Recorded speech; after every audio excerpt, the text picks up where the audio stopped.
Olá, meu irmão, olá, minha irmã. Que a paz e a graça do nosso Senhor Jesus Cristo seja com todos vocês, em nome de Jesus. Hoje, 3 de outubro de 2020, sábado, eu quero começar este dia da melhor maneira. Eu quero aproveitar deste momento, desta oportunidade, dessa misericórdia de Deus para, mais uma vez, partilhar consigo uma palavra. Hoje eu quero falar sobre um tema importantíssimo.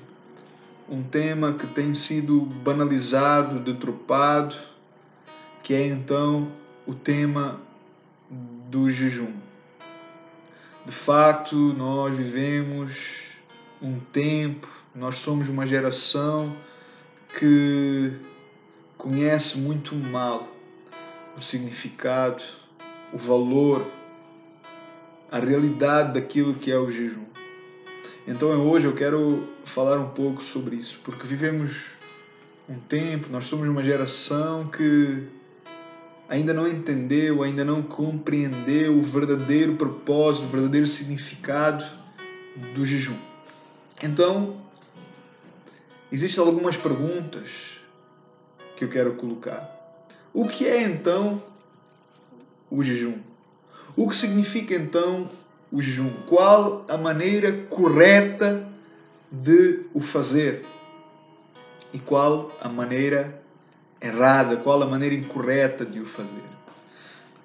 Queridos, primeiro é importantíssimo nós entendermos então que o verdadeiro jejum, o jejum bíblico, o jejum correto, ele vai se tornar fundamental na nossa comunhão com Deus, na nossa intimidade com Deus. Ele vai se tornar então fundamental e bastante proveitoso a nível espiritual na nossa caminhada com Deus. Muitos de nós têm então o jejum com abstinência de algo, de abdicar de algo, de renunciar a algo que nós de facto gostamos.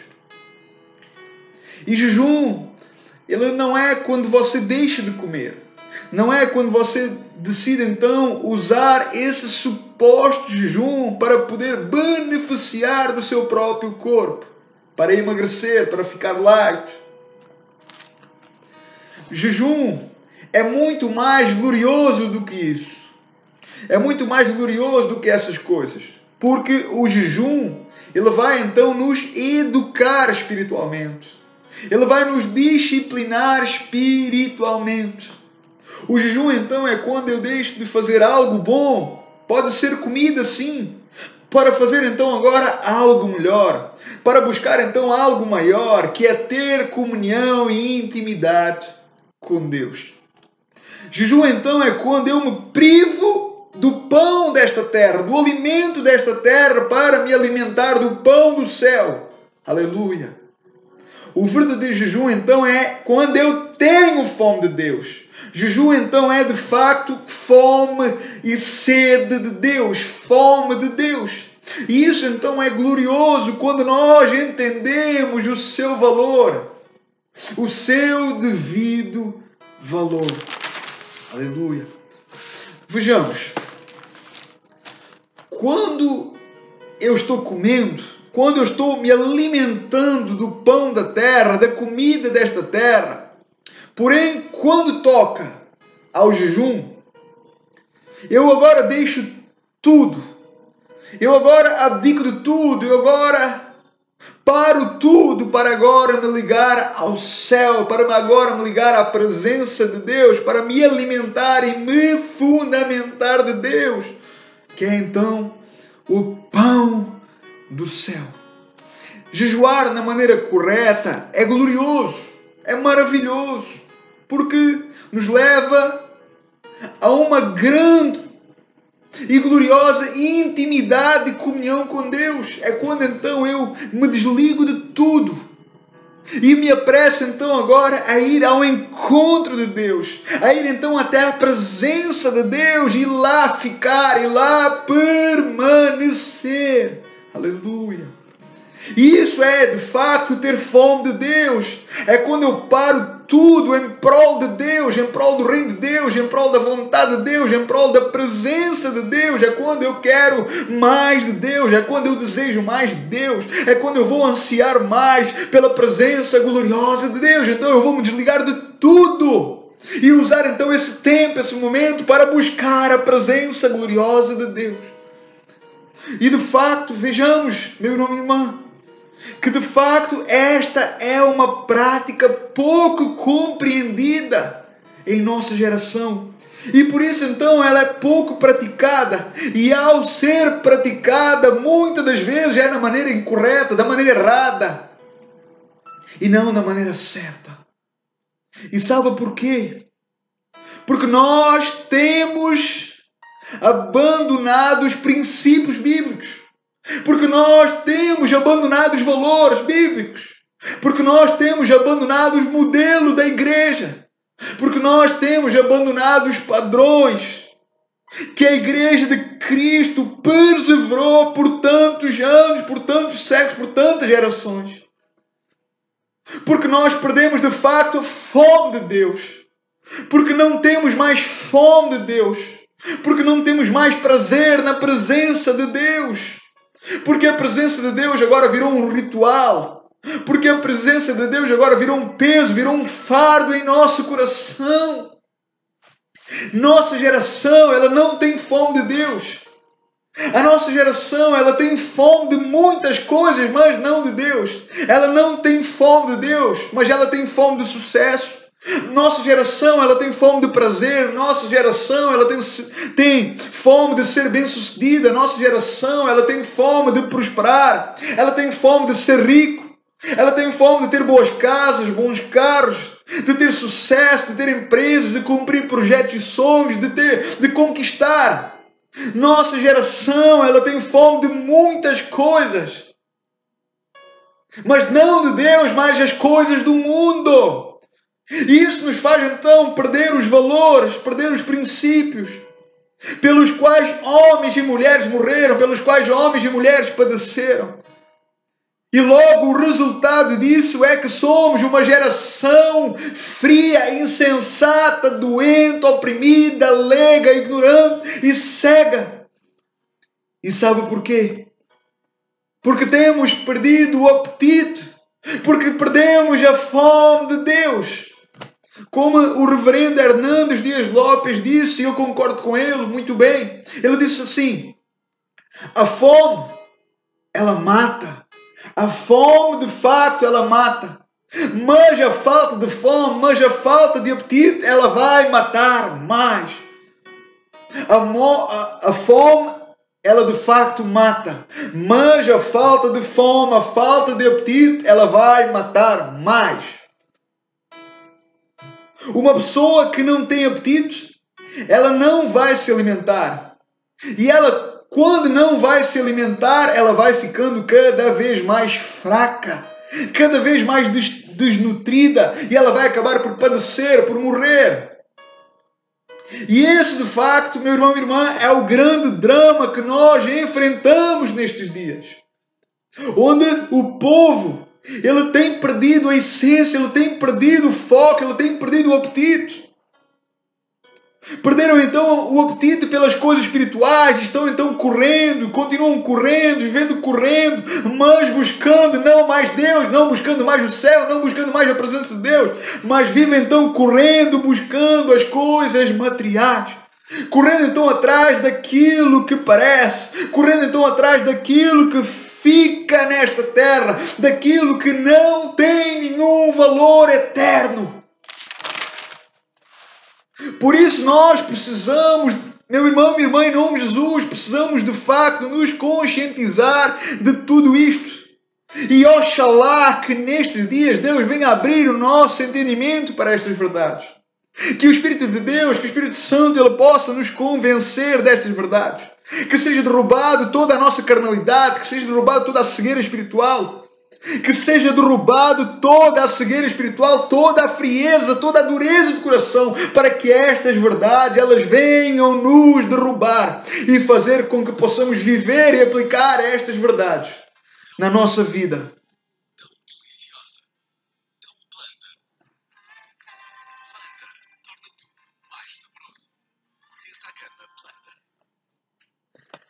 Que o Senhor, Ele faça isso em nós. Que Ele faça isso sobre os nossos corações, em nome de Jesus. Fazendo então nos entender que o jejum é fome de Deus. É quando eu me deleito em Deus, é quando eu tenho prazer em Deus, é quando eu me abstenho do bom para buscar aquilo que é melhor, para buscar aquilo que é maior, para buscar aquilo que é mais glorioso, mais maravilhoso, mais majestoso, que é a presença de Deus. Então é uma prática, meu irmão e irmã, que precisa ser restaurada, que precisa ser redescoberta e praticada novamente no seio da igreja, novamente no povo de Deus. É importante também entender que o jejum, ele não é somente a abstinência de algo, seja alimento ou qualquer outra coisa, porque se for assim, o jejum, ele perde o sentido, ele vai perder o foco, porque o jejum bíblico é quando eu vou me abster do alimento ou de outra coisa qualquer para agora me alimentar do pão do céu, daquilo que é mais excelente, daquilo que é melhor. Então, se eu deixo somente de comer, se eu deixo somente de fazer algo, e não usar esse tempo, e não passar esse tempo com Deus, buscando a Deus, então eu estou perdendo foco, estou fazendo então o jejum da maneira errada, da maneira incorreta. Jejum então é quando eu me recolho, é quando eu vou refletir, é quando eu vou procurar a presença de Deus, a presença do céu, é quando eu procuro me quebrantar diante de Deus, é quando eu procuro me constranger diante da presença de Deus, é quando eu procuro refletir sobre a presença de Deus, é quando eu procuro ser cheio de Deus, é quando eu procuro ser revestido de Deus, é quando eu vou usar desse tempo para me deleitar na palavra de Deus, para aprender mais, para ler mais, para estudar mais, para refletir mais, para examinar mais, para ouvir mais. É quando eu me deleito na oração, é quando eu passo vários períodos de oração com Deus, é quando eu uso desse tempo, desse período, desse momento para orar a Deus, para buscar a presença de Deus, para buscar a face de Deus. Então é tudo isso que faz com que o verdadeiro jejum faça sentido na sua vida e na minha vida. Esse é o verdadeiro jejum, esse é o verdadeiro propósito do jejum, esse é o jejum correto aos olhos de Deus, aos olhos das Escrituras Sagradas. Só assim o jejum fará sentido na sua vida e na minha vida, na nossa vida. E nós precisamos entender isso. E por último, eu quero deixar alguns conselhos em relação a esse tema. Vivemos um tempo, queridos, onde tudo à nossa volta se tornou virtual.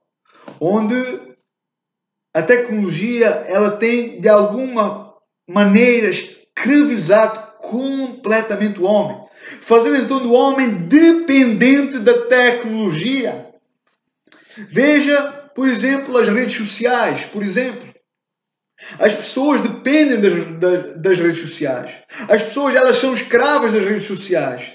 Famílias inteiras estão sendo destruídas por isso. Veja os telefones, veja os telemóveis, veja o quanto a nossa geração é dependente disto. Então nós precisamos de um equilíbrio, precisamos ser sábios e usar então a tecnologia, usar então estas ferramentas na maneira correta para a glória de Deus e não para a nossa ruína. Como Paulo ensinou, quer comais, quer bebais, façai tudo para a glória de Deus. Então nós precisamos nos desligar completamente disso. Veja, quando você for orar, quando você for jejuar, deixe de lado o seu telefone, desligue o seu telefone, ponha o seu telefone em silêncio, tenha reverência, tenha zelo. Lembre-se que tudo aquilo que é usado demasiadamente pode virar ídolo e podemos até idolatrar sem nos apercebermos. Quando você então se recolher, Quando você então estiver no seu tempo, no seu momento com Deus, se desligue completamente de tudo. Feche então a porta do seu quarto, desligue o seu telefone, se abstenha de tudo e se concentre somente em Deus, se concentre somente na presença gloriosa de Deus. Porque quando você se dirige a Deus, quando você busca a presença de Deus, quando você entra na presença de Deus, você vai estar cultuando a Deus. E nesse culto você precisa entender quem é Deus, entender os seus atributos, entender o seu maior atributo que é elevado então ao terceiro grau, é a santidade de Deus, entender que Deus, Ele é santo e então Ele sendo santo, Ele exige santidade, Ele exige reverência, Ele exige então um coração centrado nele, Ele exige então os nossos olhos, a nossa mente, os nossos ouvidos centrados nele, Ele exige tudo isso de nós. Então esse é um momento de intimidade, esse é um momento de comunhão com Deus. Logo não podemos interromper esse momento ou parar esse momento porque estão nos ligando ou porque o nosso telefone está sinalizando alguma coisa, porque de facto muitos de nós faz isso. Então nós precisamos mudar isso. Precisamos aprender a ter zelo, a ter temor e tremor, a aprender a saber o que é reverenciar a Deus, a ter essa reverência. Porque se não o fizermos, estaremos errados. Estaremos trocando o certo pelo errado. Estaremos agindo erradamente, incorretamente e estaremos fazendo então do nosso jeito, da nossa maneira. Meu irmão e irmã, e quando toca a Deus, quando toca ao seu reino, não é do nosso jeito. Não é do seu jeito, não é do meu jeito. É do jeito de Deus, é na vontade de Deus. É de acordo com a sua vontade, é de acordo com a sua soberania. É de acordo com aquilo que Ele exige. Porque quando nós entramos na presença de Deus, quando nós estamos nesse momento, nesse período, ali é um momento de constrangimento, ali é um momento de quebrantamento, ali é um momento de humilhação, de nós rasgarmos o nosso coração, de nós rasgarmos os nossos versos, de nós pormos então a nossa boca no chão, a nossa boca no pó, de nós nos derramarmos e nos prostrarmos diante desse Deus maravilhoso, majestoso, glorioso. Que nós possamos entender isso, mudar então os nossos discursos, mudar as nossas práticas, mudar as nossas atitudes, mudar então a nossa reverência e zelo. Sejamos então sábios, sejamos instruídos, sejamos maduros, sejamos homens e mulheres bíblicos. Procuremos ser bíblicos em tudo o que nós fizermos. Procuremos ser bíblicos na presença de Deus. Procuremos fazer aquilo que Deus exige, aquilo que Deus exige de cada um de nós. Entenda, para finalizar, há momentos para tudo. Na nossa vida, há momentos para tudo. Há momento para rir, há momento para brincar, há momentos de lazer, há momentos para trabalhar e para se divertir.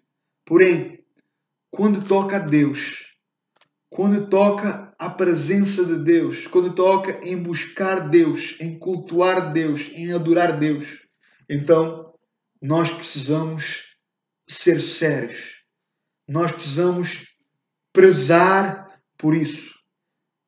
Que neste dia, que nesta manhã, o Senhor, Ele possa nos ajudar a entender estas verdades gloriosas.